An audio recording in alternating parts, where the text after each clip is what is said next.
Now, copper mining is very important to this country's economy. I was here last year in the aftermath of the global economic downturn and the collapse of international copper prices, and I can tell you the impact was severe. Now, things seem to be picking up once again. Kennedy Gondwe has been investigating that story. Kennedy, first of all, tell us, how important is this region to the economy of Zambia? It's a very important region. It's basically the hub of the economic activity that Zambia relies on.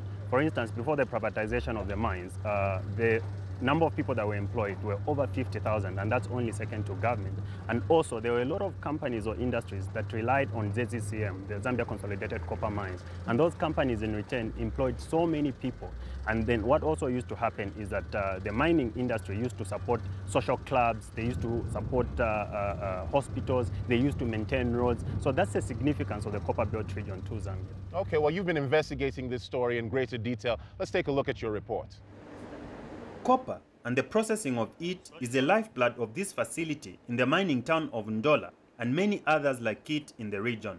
So companies like this were hit hard when the global downturn drove down prices.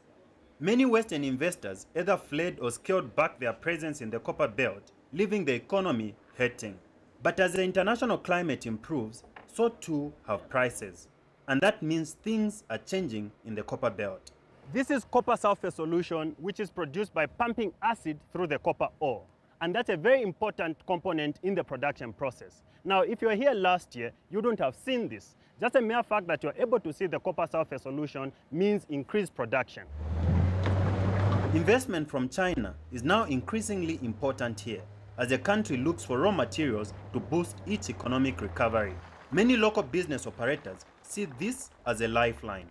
I think the Chinese becoming a major player in the mining sector, it should be welcome in that they are trying to bring in the skill here, and also China's got money. Who has got the biggest balance sheet in this world? I mean, in the credit crunch, there was no Chinese mine that ever entrenched, not even a single employee during that meltdown. I mean, who else can we ask for? But China's increasing importance here in the copper belt is not universally popular. Critics complain that Zambians are not reaping the benefit. That's a criticism the government refutes. What you have to understand is that when we are privatizing our mining industry, the Chinese took over the least attractive mines, like Chambeshi copper mines.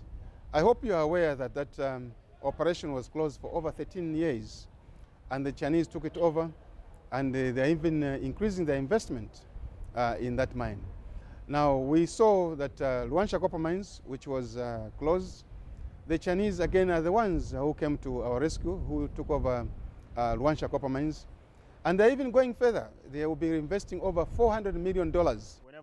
Local mining entrepreneur Festom Sonda says Western investors have had a long history in Zambia and shouldn't cry foul about the newcomers. Someone said that they ate the apple here and threw away the core. But the Chinese are coming, taking the core, making the same apple juice that the Western world is eyeing. I want to sound a warning here that even in the core that was thrown out, Chinese are able to uproot that seed, and they're planting new apples for them to supply more juice to them.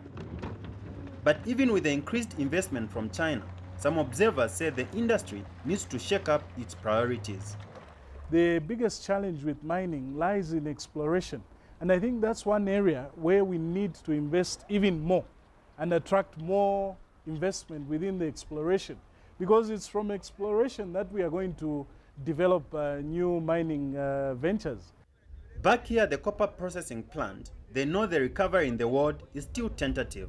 But one thing does seem certain: Chinese investment looks set to be a major force in the copper belt for some time to come.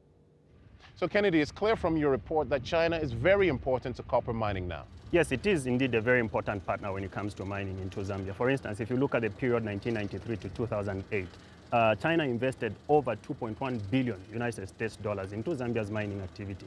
Just last year, when the crunch was at its peak, China also pumped in $400 million into Zambia's economy when it comes to the mining. And then there are also projections that in the northwestern part of Zambia, where new mining operations are opening, China is expected to pump in 3.6 billion. So you can see the importance of China when it comes to Zambia's mining activities. Very interesting. Thank you very much, Kennedy.